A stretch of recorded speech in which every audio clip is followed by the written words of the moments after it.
Hi there. I got a private message and I'm responding to this private message in the form of a video because I think it'll be more convenient to, and as far as me writing, a lengthy reply, I don't think that's actually going to help, and maybe something I'll say in this video could help other people out there. This particular private message is from someone called Jessie. You've left a request on my tarot channel. I'll have a look at that when I get on to the next tarot show, which will probably be tonight. It's a very lengthy process for me to do the tarot show, and I can't always do it. That's why I haven't done one last week. Okay, but your inquiry seems to be covering a lot of different points. A feeling of being lost, a feeling of being out of control. You're worried about money. You say your raw food, healthy diet has gone out the window. That's probably a good thing, actually, because I saw another video blogger, and I can't remember what her channel name was, and she said she went raw vegan and got a whopping great B12 deficiency. So essentially, not being a pure raw vegan is probably a good thing. I mean, I myself get inspiration from vegetarian diet as well as the raw food diet, and I incorporate some of that into the way in which I live, but I certainly am not going to go totally raw vegan, because I don't think it's actually healthy under all circumstances to be like that. But that's just my opinion. Obviously, I'm not a doctor, so I personally think you're actually doing the right thing there through not being a pure raw foodist and having some variety. Okay, just work at it. I mean, basically what your message is saying is you're feeling really rather depressed, you're feeling really rather miserable, and you don't know what's going to happen next in your life. I've been there before myself. There was a time in my life, a fair few years ago now, in which things were real bad. I had no direction, I had no career, because the business I was running at the time was basically going to the wall, and my health problems were getting worse, not better, so, it was difficult for me, and on top of that there were problems at home as well. So the way that things were working out was not very good for me. I deliberately imposed upon myself a bit of structure. And yes, spirituality or religion is an important aspect to this. It doesn't cure the problems, but it does help you to think a little straighter, helping you to think in a much more orderly and adult manner at times if you do it right, basically. So that's the first thing I'd suggest for you. The second thing is, as far as your diet and your meals are concerned, at least have some structure to when you have your diet and when you have your meals during the day.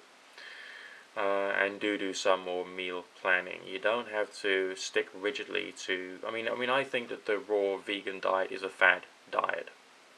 Okay. So you don't have to go raw and stay raw, and I personally think that there's a lot of misinformation about that diet rather than information. So by all means take some inspiration from it and have the occasional raw meal or raw things added to your meal, but also have yourself, I don't know, 1 or 2 rashers of fried bacon or something with it as well, so you've got a variety. And I think it's more a question of sensible eating rather than just pure fad eating, okay? And everything else just has to be pure hard work. It would also work out nicely for you if you were to get yourself a group of friends or a particular place where you go to every single week, which is going to be like a form of stability for you. Because when we get that sort of things in our lives, it can again help us to feel part of society, part of a community, and basically loved and whole. It is important for us as human animals to be part of a tribe. And I think that's something that you seem to be missing out on right now. And everything else is just hard work and hope and faith that your hard work is going to lead you in the right direction. Sometimes when you're going on the journey of sorting out your life, you do make mistakes and you go down routes which you think are right, or you think they're what society approves of. But in practice, it might not necessarily be the thing which is right for you.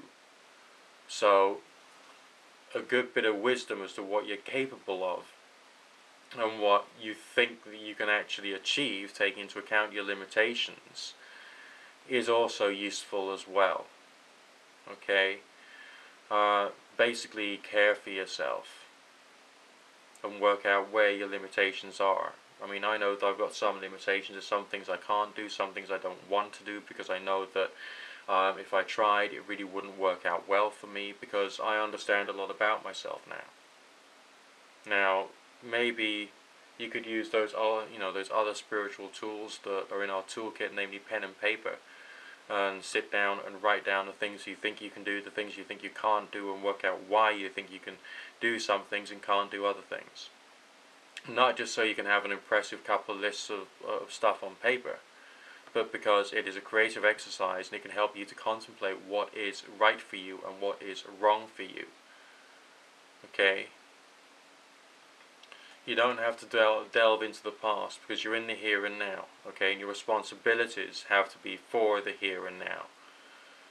And you've got to make sure you're living within those responsibilities. And yes, sometimes that means you have to throw away some of your dreams, but you don't have to throw away all of them. And some new dreams and goals will start to develop with the passage of time, which means that you will understand more as to what you can actually achieve and more about what you can't actually achieve, and you will start getting to where you need to go. Okay, it's important to think along these lines, because life can be hard. Got some work coming in. Speak to you again soon.